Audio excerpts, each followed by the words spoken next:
Hello, everybody, and welcome to Welcome. CLCI Live. Be sure to like, subscribe, share, comment, join us, interact with us. Send us. This is the one time we will ask you to send inflammatory messages to us. We have a special topic this week. Last week we talked about moving on and healing after heartbreak. This week we are talking about coaching beyond rage bait and how to help clients stay grounded in an outrage-obsessed online world.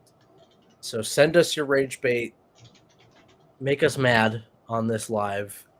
Let's make you mad.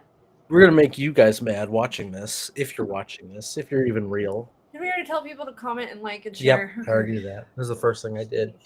Brooke was rage baiting me just a minute ago. She's playing a game on her tablet, trying to play it while we're doing the live. Relax. Now she's messing with the lights. She's rage baiting me further. As some of the more astute listeners may know, that it is the Oxford word of the year. It is the Oxford Dictionary. I saw that. To rage bait. Yeah. And we might as well just read the definition. Let's read the definition. But I think Oxford has taken the time to define it. We might as well. Yeah. Support that. And now I'm rage baiting myself, trying to. It's over there on the right. I see I it. know. Online content deliberately designed. Oh my goodness. Yeah. I'm trying to. There we go. I fixed this. You did, but where is our Rage bait. Put that over here. Online content deliberately designed to elicit anger or outrage by being frustrating, provocative, or offensive. Typically posted in order to increase traffic or engagement with a particular web page or social media account. Yeah. That doesn't work for me. That doesn't work for you. That's the Oxford definition. I think You don't there's get rage other baited? ways we can define it. I'm going to say. No, I don't mean the definition doesn't work. It means I don't usually participate with anything like Rage bait. There have been moments. I disagree with Oxford for a different reason, because rage baiting is an older art than the internet. It has been going on for a long Yes. time. I think it's Very true. just Yeah. go on. What's a phrase that you guys think is like the first rage bait term that we think of? Because I have one in mind, or that we come across growing up.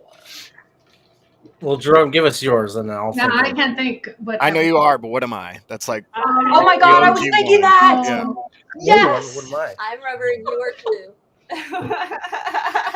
Yes. Oh, interesting. Yeah. We're just like asking why, like as a kid, why, Your mom. why? Your Yeah, mom. your mom. That's a good one. Mm-hmm. Kids have been rage baiting each other for a long time. I think it's just any attempt to deliberately piss someone off for your own amusement Or benefit. Yeah, except people make money at it now. Yes, They've it is a turned very. it into a money thing. What'd you say? They have definitely turned it into a way to make money. I think that people have made money off of rage for a long time, though. Personally, I think that's been an art that's been around for a long time. Or outrage in general. Yes. I think that's how we got into the Vietnam War. I might be wrong, Yeah, but- if we look at politics, that is a political tool used for a long time. Yep. For sure. So it hasn't changed. But even interpersonally, you can use rage baiting for your own advantage. Anthony is definitely somebody that employs this tool amongst friends and loved ones. Mm-hmm.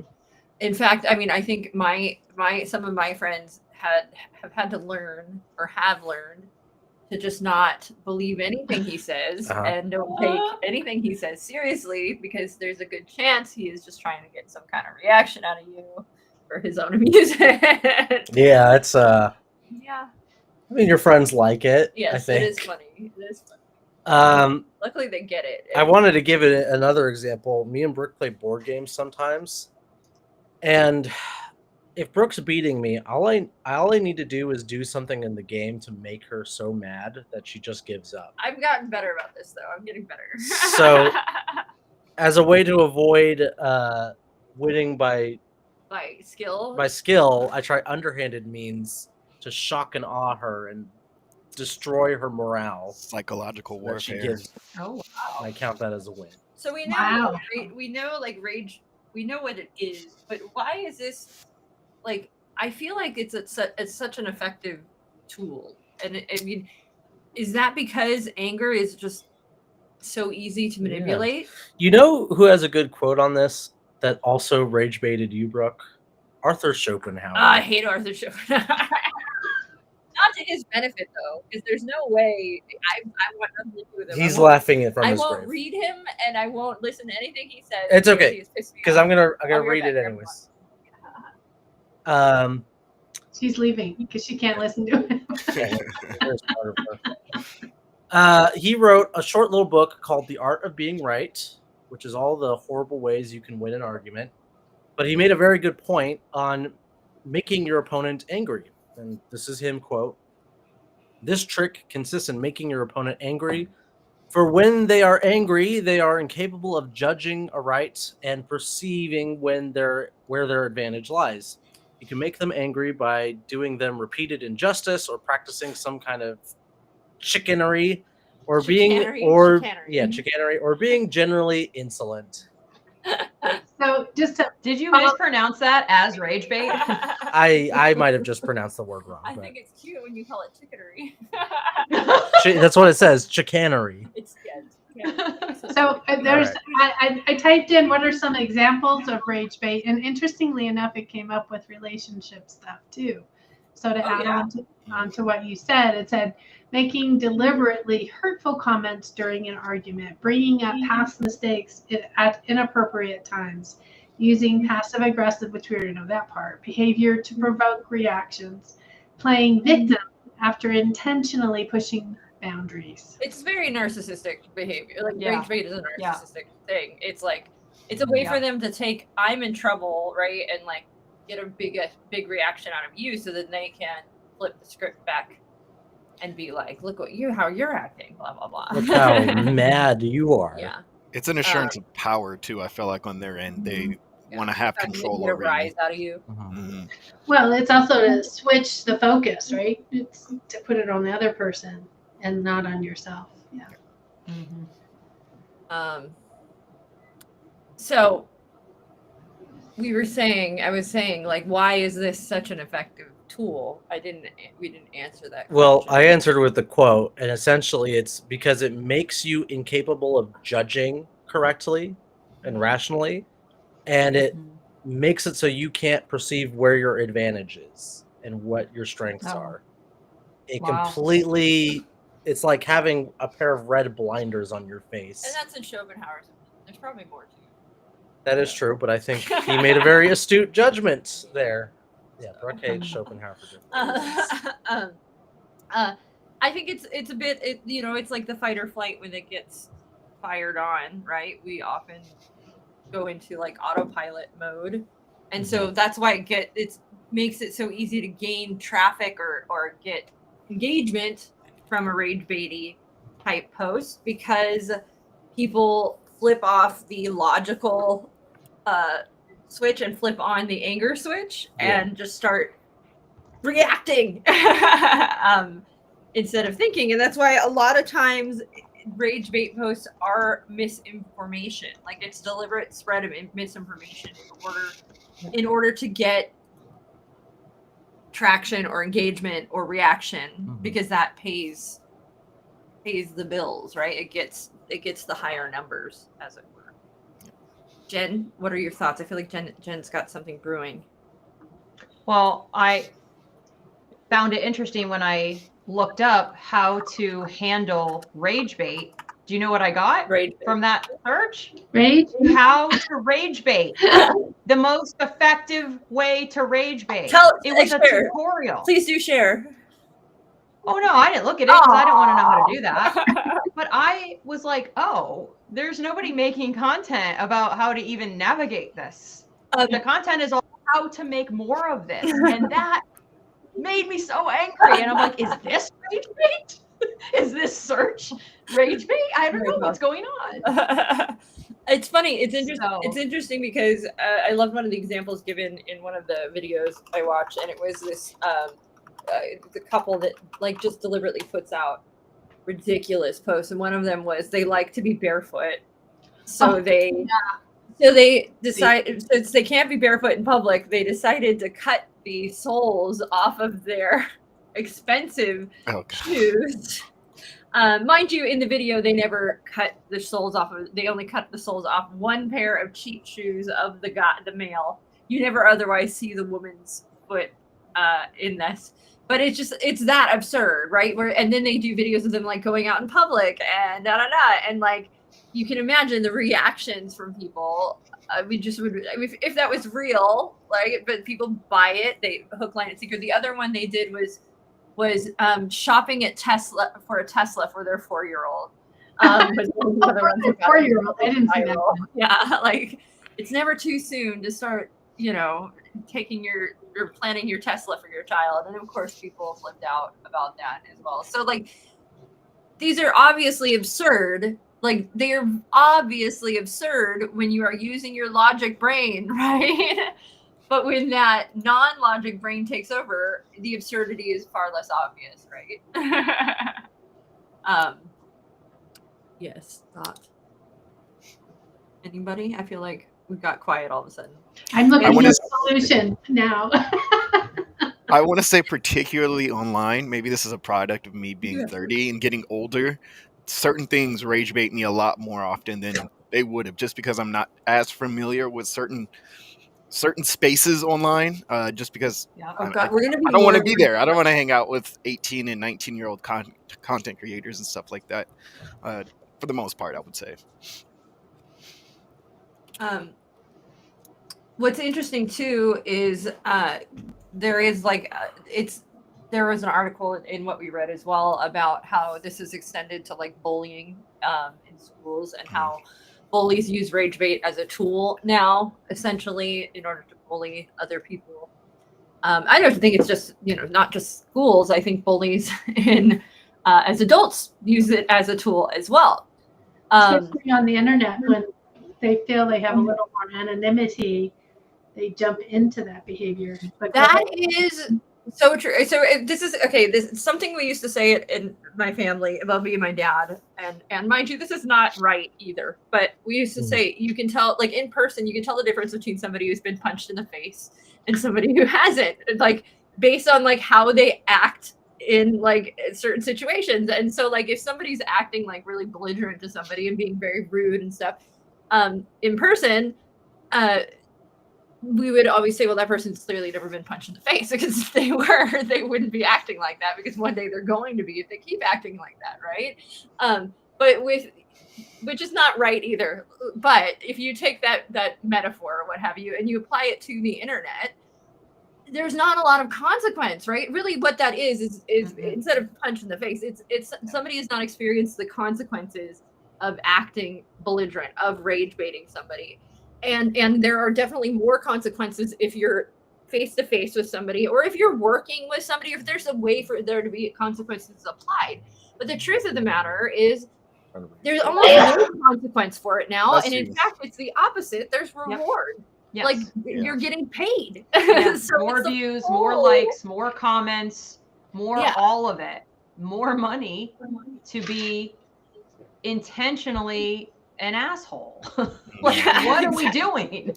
Or an idiot. Should we rage bait our potential students, like in customers? No. Is that what we're trying to get at here?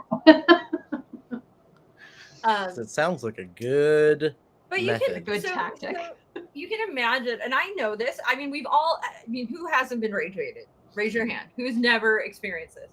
It's impossible. You can't live in 2025 and use the internet and not have experienced it. It's there, and you may not even know it. I learned when I was looking up stuff that I didn't know was intentional rage bait. Like, that's when Anthony mispronounced that word. Apparently, that's about everything. That's an intentional rage bait. People will intentionally. What? We have to get more. I actually did not know how to pronounce that word. But it's still a good point that you're making, Jen. Someone will do that in order, or grammatically do something outrageous grammatically, and how many grammatical people will, I don't know if I'm saying it correctly, but, will come and go correct that. No, and you'll find on social media, people will deliberately misspell a word, and that's to get engagement. There was this relationship coach that I hate follow. I'm going to be honest about this. I hate follow a few people because it's fascinating to me what they post and watching my response to it and then like trying to like, reflect on it, like why that bothers me so much. This one in particular posted a video that she had recorded of her and her husband having an argument. Oh. And I felt such disgust for this woman for posting this video because I thought this poor man that he was filmed and now he's put on the internet. Then come to find out the husband is part of the business, works for her. He signed off on that. And that rage baited me even more. Because I'm like, what kind of man would allow himself to be filmed and put on the internet? And was that the one where she was like saying like, what did you say like right before this video? Oh no. What did you say? And then he like has to like. I think there's a few accounts that actually do this. Like, yeah, I just I saw a video. There's more than one. But what I'm saying, this infuriated me on multiple levels. And what I realize now after this research is that is exactly why they posted it. They already knew this is going to absolutely just provoke reaction from people. For sure. And that's it. You're so lost in the sauce that you've subscribed to them so you can keep watching these videos. That's not all they post, but yes. But that's so like there's all these facets where this can happen. We've all experienced it, right? It's happened to all of us. Some of us choose, yes, to re-experience it for one reason or another, for the need to feel like you are on. I mean, like there are masochism. Well, and it's funny because I have curated my feed quite a bit, but there are still little things that sneak in. Yes. And I allow it, and I sit and I watch it, and I shouldn't, and I get mad. What is this? In the research, I was seeing something between a lion and a monkey, where the lion's raging at the monkey, and the monkey's just sitting there. What is that? I'm just posting memes. He's just posting memes, yeah. Oh, yeah. I didn't see you do it. I saw it on the. Oh, that's like a meme about rage baiting someone. Like, you're rage baiting someone, you're the monkey doing this. Like, and then the other person is the lion, like, screaming at you. I have more memes to show you guys. Wait, before we get to the memes. Okay. I'll find some other memes. No, can you, well, I had something of a reference for myself. So, I wanted to ask, like, a question. How do we feel after we have been rage baited? Like, and I don't mean like immediately. I mean like after you have gone down the rabbit hole and come out the other side. Like an idiot. Yeah. Like, how did I let that slide, honestly? Yeah. How did I not pick up on the fact that that was intentional? Like that really bothers me that I missed that. I think more cynical as well. Because I have and I will watch rage videos, but it's not like dumb people. It's like injustice or people being stupid.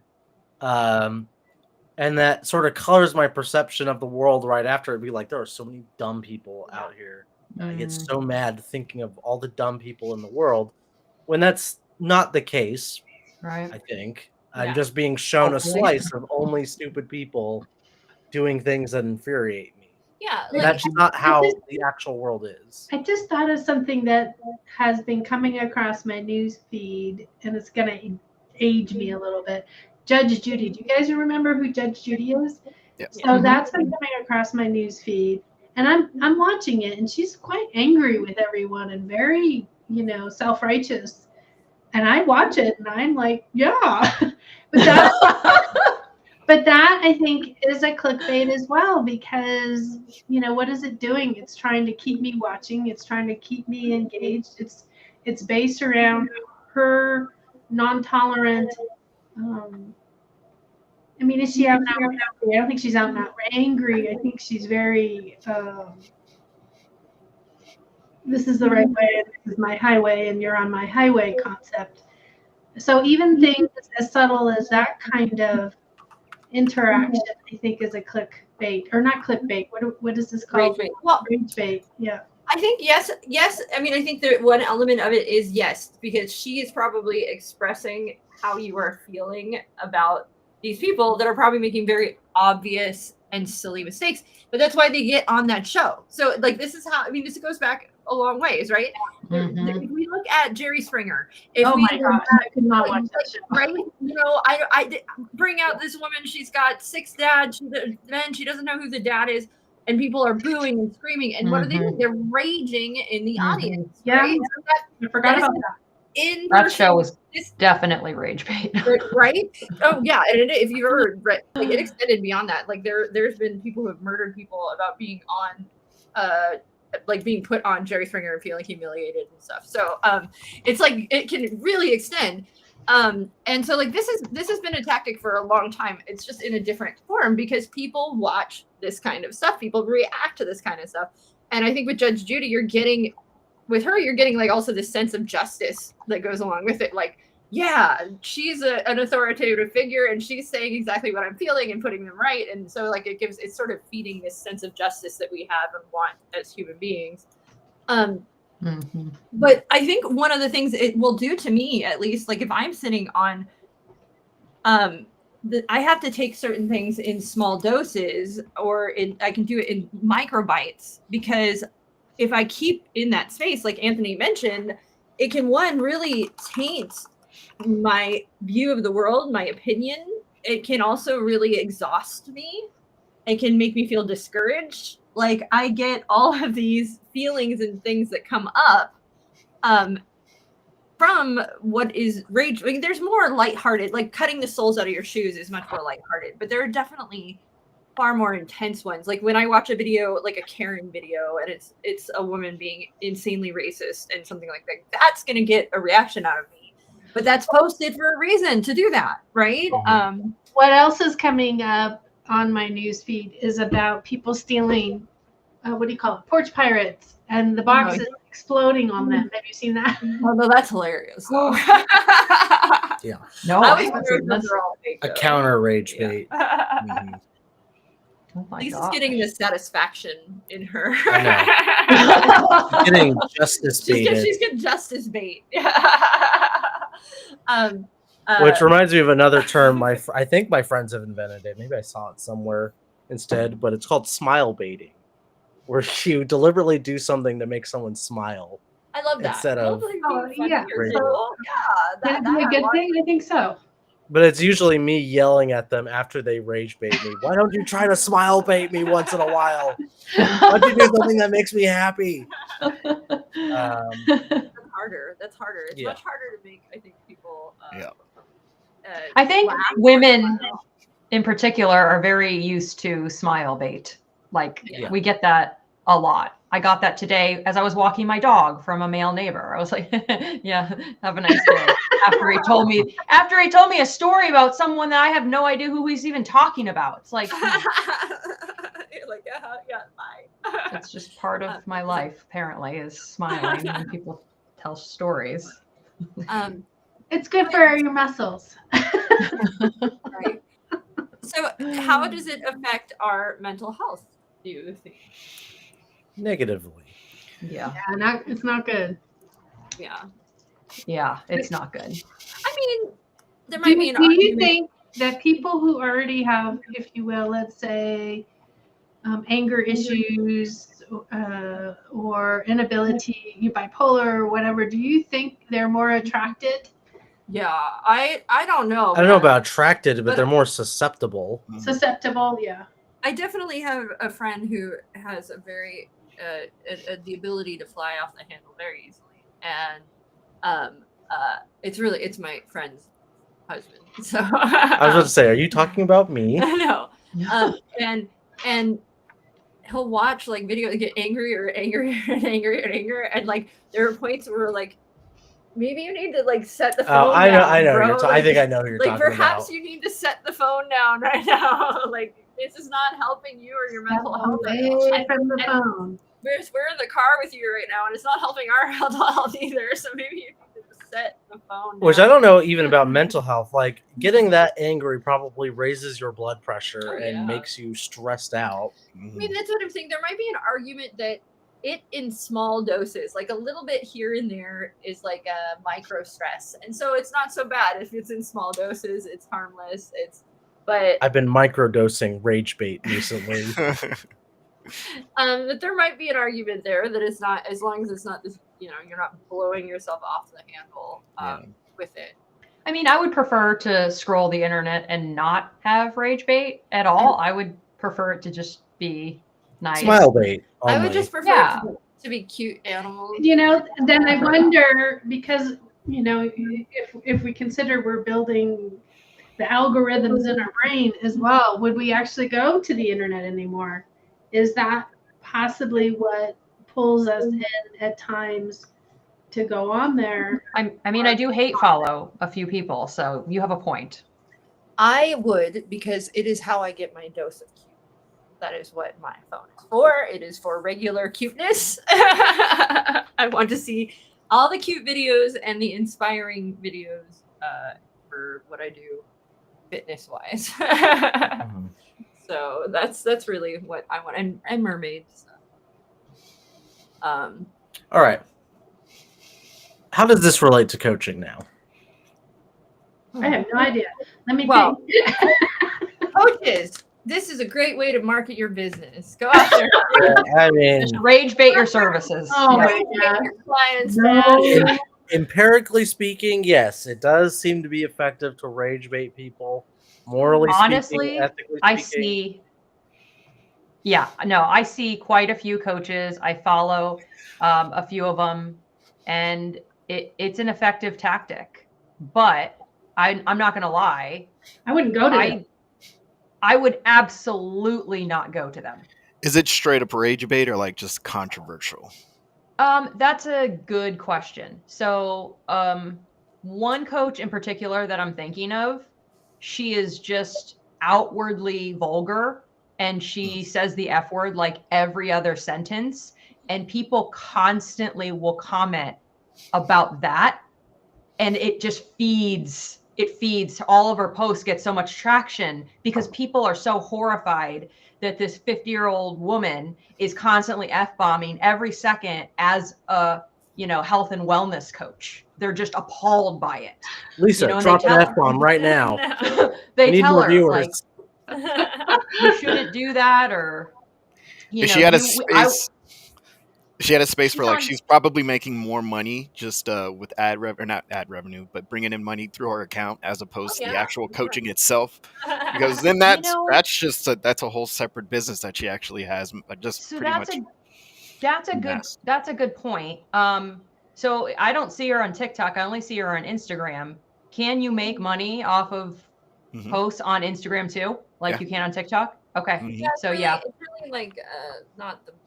I mean, it's got to be a lot, but it's not going. It's got to be a whole lot, and it's not. They're not consistent with payouts. But anyways. Yes, we're getting off topic again. I was more so asking because I feel like if you're a coach, you might have clients who are the victims of rage baiting, or who are easily enraged, just in general.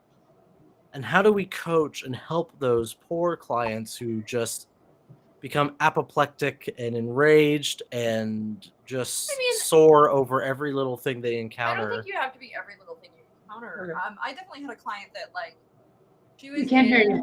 Get closer to the mic. I definitely had a client that she was in mom groups, and it was less like rage baiting, but you can see how this would apply. Is that in those mom groups, she was constantly comparing herself, and there was some rage bait in there too, where the moms she's rage baiting herself. Well, they're showing off and telling people how to live or how to mom and how to all of these things, and she was having genuine reactions, and it was making her feel a lot of different ways, and so just asking questions around, well, is that true? Is this a space you want to be in? Is this, things like that, and just sort of asking into those emotions and how they're affecting them, and what control they have and what serves them. And what it's doing for them. Yeah. Mm-hmm. Yeah. Exactly. Ultimately, she chose to like leave most of them, I think, and like reduce. Sounds like a good choice. Yeah. Yeah. Right.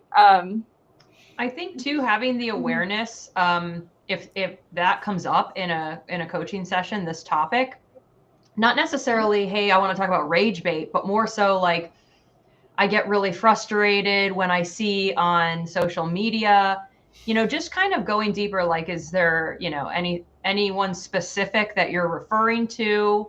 Because if someone is hate following, like I am, there's something there. Like you either need to like have them understand help them to understand why they're doing it. If there is something about the content that serves them. And I will tell you that for me, it does, because it helps me think, how would I deliver that message in a different way? How would I clean that up? How would I be more compassionate if I agree? A lot of times I agree with some of this content, but it's the delivery that is so nasty. And I like to kind of just think all the way through it. But to also, also see if maybe there's people they want to let go of, that they want to move out of their feed. If not, it's a choice. Like I'm aware of it. I'm actively choosing to hate follow like 3 people, but for a reason. This is similar to a topic we did in the summer called, are you and your client in an echo chamber? It is kind of the same tactics and strategies you use to manage that with rage baiting. If it's in instead an of an online echo chamber, it's the kind of like the opposite of it. It's like a scream chamber. Yes, it's a screaming, horrible echo chamber in hell. But you choose to put yourself in those situations to a certain degree. And part of it is recognizing, or at least even having the thought, am I being rage baited right now? Does someone have an ulterior motive to making me this angry, whether it's intended or not? How would that show up in a coaching session if like a client is describing some instance where they're encountering someone or something infuriating? Like, can you bring that awareness to them? Like, hey, because I can see where it could go wrong. Be like, hey, do you think they're doing it on purpose? Do you think they're messing with you and they have a conspiracy against you? That might not be the right way to go about it. But how do you bring that awareness in? I mean, you could simply ask, are you familiar with the concept of rage baiting? And just see if that opens anything up. Because if they're not familiar with it, I doubt it, but if they're not familiar with it, that's a whole moment where they could have a whole new perspective brought in on what they're seeing. And if they are familiar with it, you've now created that gentle reminder for them of like, there could be something else going on here. I would probably hesitate on using that term rage bait though, because it has some assumptions with it that it's deliberate. Okay. And so I can imagine a situation, maybe Lisa, you've seen this, like couples coaching, like someone is complaining about their spouse and they do something that's so aggravating. It might not be the most helpful thing to introduce the idea that they're doing it on purpose to piss you off. Another way to ask that question, and it's kind of an inversion of the question we ask ourselves. Like, if we are doing something that we are to ourselves that's like, this is not beneficial, the coaching question is like, well, why do you do it? What benefit do you do this for? You can ask the reverse question, well, what benefit do you think the other person gets by making you so mad?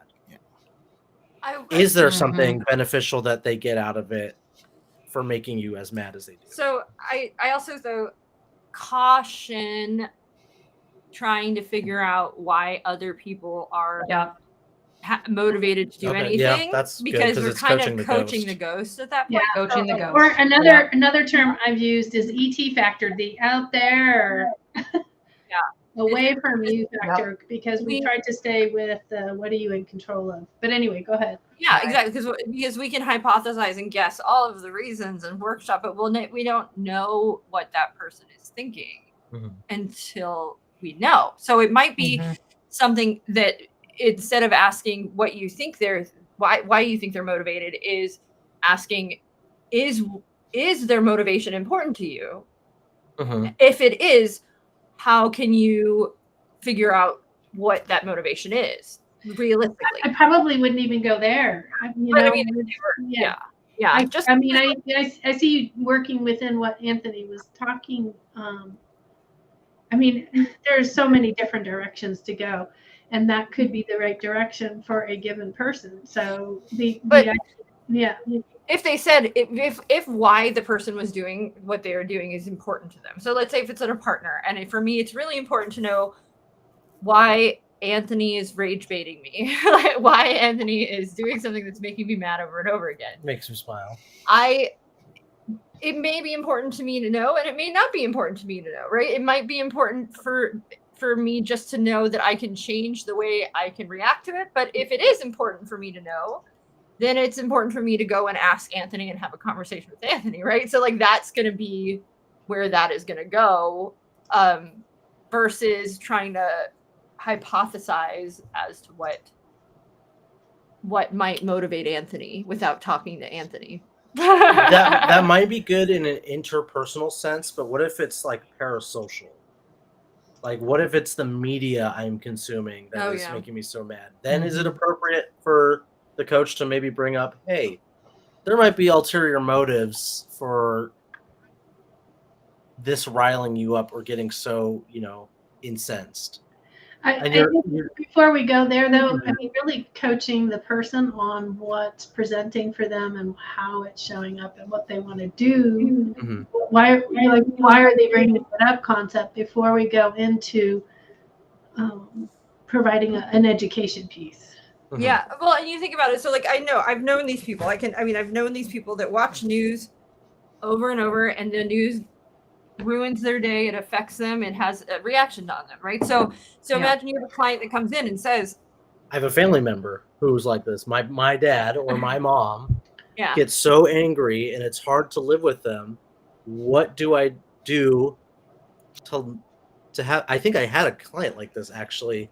I did have a client like this who had family member over for a holiday, and she had to deal with this. And so she was in an uncomfortable situation, and it ended up not coaching the ghost, but focusing on what do you want your end result to be? Yeah. Like, what is your goal or ideal relationship with your family who is like this? Yeah, but let's say I am the client and I myself am noticing that the news is having this effect on me, but I can't stop watching the news. So for at this point, so I come in and I say, I have this really bad, I'm noticing that the news and myself are not getting along. I'm having negative reactions to it, but I can't seem to not watch it.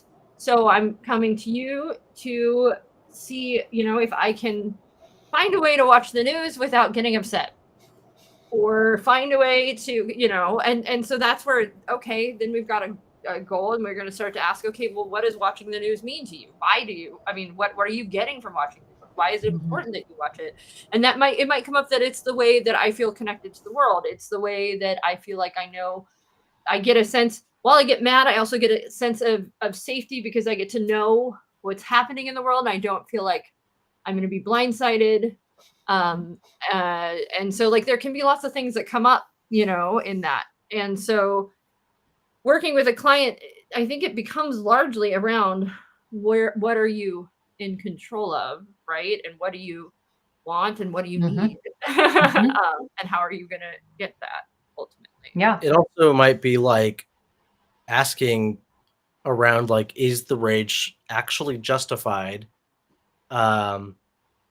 because of like injustice versus a deliberate attempt? Because like, think about what recently happened to your friend who, ICE, had to detain. Part of it is an administration that is rage baiting to a certain extent, but also what happened is enraging. It is, And absolutely. everybody who's around involved in that is completely justified in their rage. Yes. But what do you do with that? What do you do with the rage might be the coaching question after something Yes. that is justifiably enraging happened. And I think it's, I mean, in this situation that is justifiably enraging and frustrating and, you know, absurd, and everybody is reacting and doing things in their own way. Like, we all process in different ways. So, just interesting to see. I mean, we have definitely some people that are uber proactive, right? And that's how they process, is to feel like they are helping as much as they can possibly help, and others that withdraw. And I don't think either is wrong, right? Like, we all just process things differently. I don't know, a metaphor that's coming to me though is like, it's kind of like a steam engine, where like if you don't do something or off gas that rage, like you're going to explode and like blow your top. Coaching might be a way to push that energy somewhere that is more fruitful or useful to achieve something that is more aligned with your values. Yeah. I don't want people watching this taking away that you shouldn't be enraged at things, or feeling enraged is wrong. Right. Knowing the source of the rage is important, and knowing what to do with the rage after it has happened is probably the bigger takeaways, maybe in a coaching sense. Well, and I'm going to say the reason that rage bait works, right, is because most of the time it is inflammatory. It is absurd. It is a parody of logic, right? Or a parody of something that 90% of, or at least 60%, 50% of people, dividing a large chunk of people would do. And what they have done is made it absurd or inflammatory in order to get a reaction. That reason that you get a reaction is because we all know better, right? Like, most people, and everybody has a strong opinion, and so it's not that strong opinion is wrong. It's that we feel the need to express it to somebody who already knows that it is stupid and wrong. And they are just using that to get a reaction. And I think that's the big difference, right? It's manipulation. It's manipulation, yes. And I think that's kind of where it's different in like this situation. We are truly enraged because we are powerless, right? And we're stuck in a situation that is powerless, where we feel very powerless, and things are happening to us, and we're not able to do anything about it. At this point, so it feels. With rage bait and things like that, a lot of times it is that they know what they're saying is wrong and stupid, but they're going to say it anyways because it benefits them in some way. You know what I mean? I guess it's also. You know what I just realized? That for me, there's a big difference between like the news versus rage bait online, because the news makes me sad. It makes me angry, yes, of course, but like ultimately it leaves me feeling very depressed and down. And so I typically stay away from it. Not like all news. I'm not like completely ignorant to everything. I mean, I know some things, but like I don't like sit down and watch a news program. Do you know what I mean? So it's cool. So, and I think it's interesting that this is coming up because I've been watching. I've been now, like, it depends on how intense the topic is, but I kind of microdose this show, and it's called Project Enemies, and it's interesting. And I've mentioned it because it puts two people in a room that are on very far ends of a spectrum, right? That firmly believe one thing, and then they get the opposite that firmly believes the other thing. And the first few minutes of the thing, they're just yelling at each other and nobody's listening, right? They're just getting madder and more angry and more angry, and they're just yelling back and forth, but neither person is hearing a word the other person is saying, and they're not knowing anything about that person. And it is this moment, you see them getting heated and enraged, and they let it go on, and they do that on purpose just to show this is what people do and this is why it doesn't work, right? But then what's really cool from there is the way that they like work through it is they take them out of that subject and they ask them personal questions. So like they would say, what is the most meaningful thing that has ever happened to you, Anthony? And then Anthony shares that story, and then they would ask the other person the same question, and that person would share that story. And what's interesting is they tend to have a lot of things in common, and then they'll share like what is the most tragic thing, or that is our, and then they both share and they both listen, and then they start to realize that this other person is human, and that they actually do have things in common, and then they switch seats with each other and they have to play one another. So now I would have to be Anthony, and Anthony would have to be me.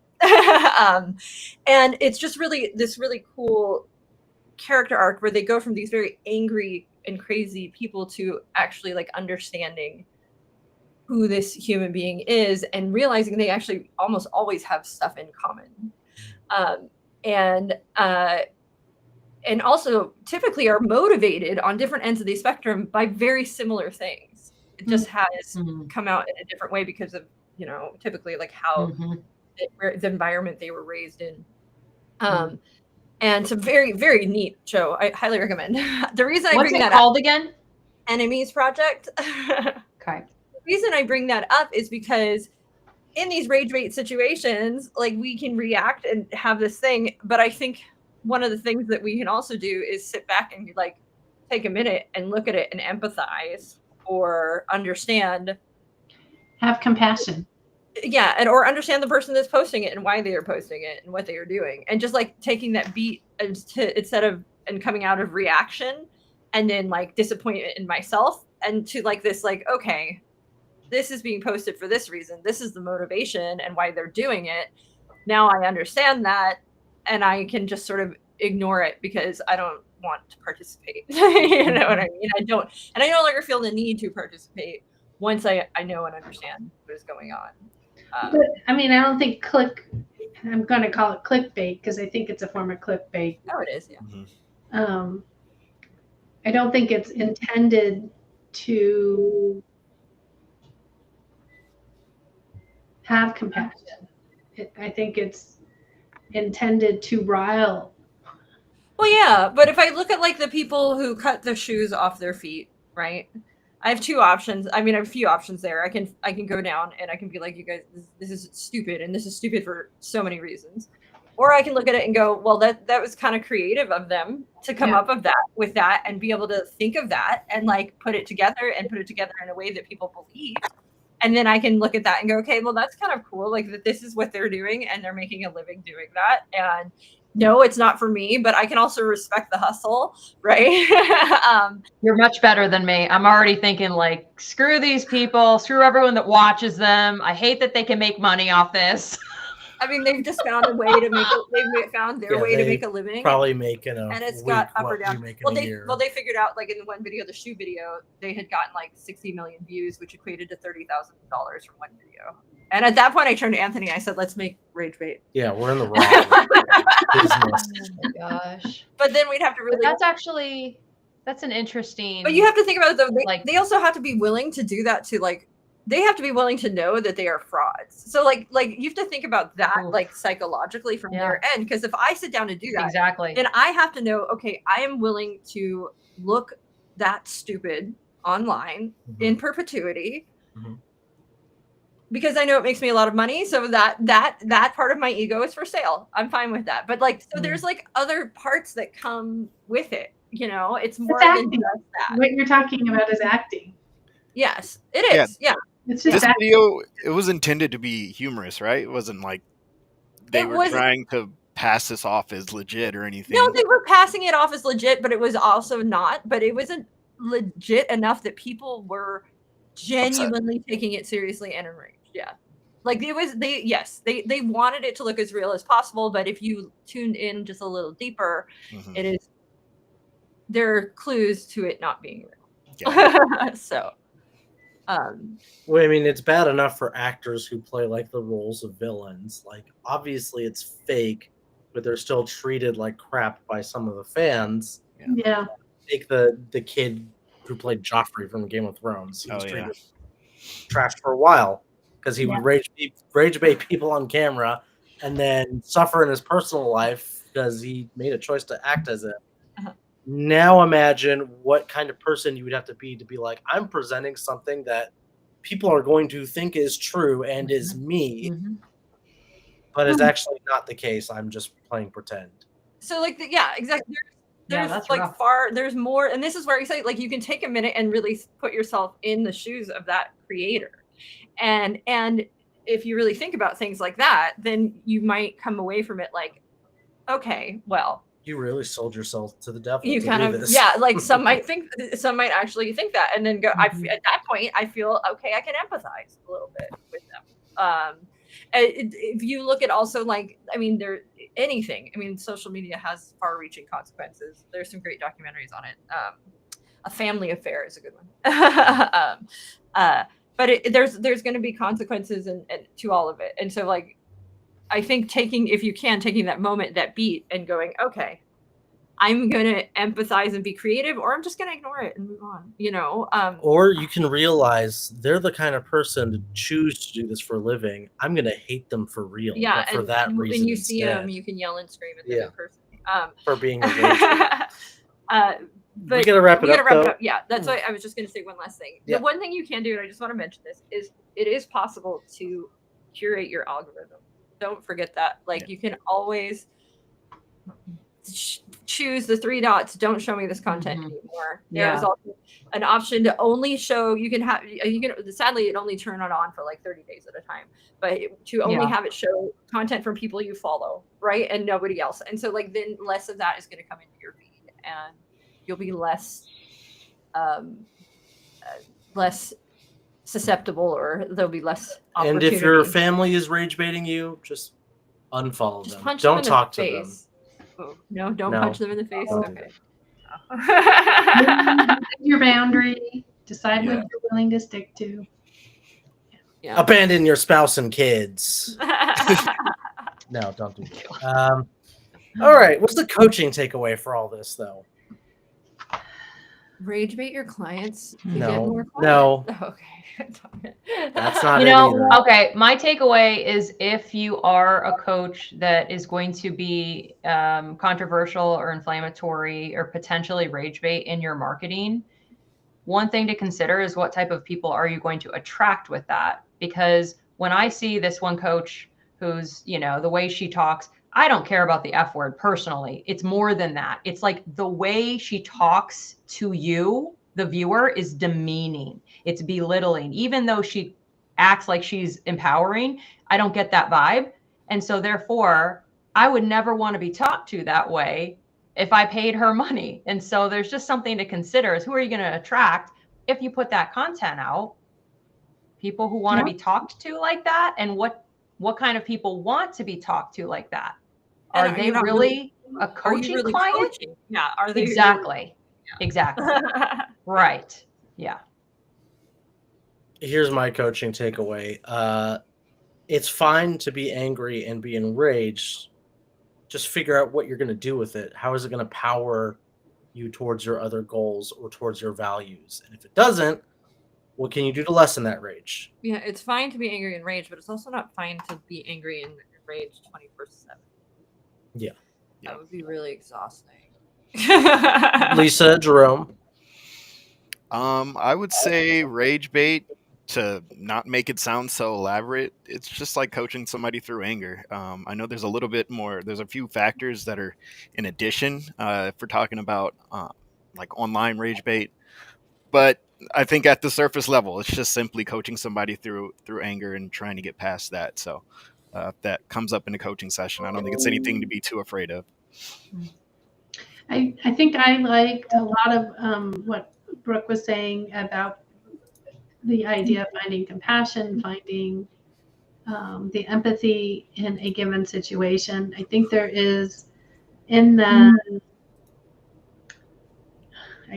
for some reason I call it clickbait. I know it's called, there's a small snippet of truth. Decide what your truth is and do your own research. Don't rely on somebody else's information. Doing your own research so that you can form your own opinion based on what you're finding is, I think, is a benefit to helping you focus on not becoming, I think, sick, because in the sense of being angry all the time, being enraged all the time, it doesn't serve your body to stay in that cortisol dump. Protect your peace. I will say this, like going to the comments in rage bait is probably like the worst thing you can do, because even if you know it's rage bait, then seeing how all of the people who don't know, or all of the people who are writing even more moronic things, will then cause me to no longer care about the rage bait, but to care about the people who are buying into or reacting to the. So just don't interact with it at all. Just like move on. Don't open the comments. Don't open the don't click like. Don't click it. Just move to the next thing. Except for our video, which will close out the live now. Be sure to actually like, subscribe, share, and comment.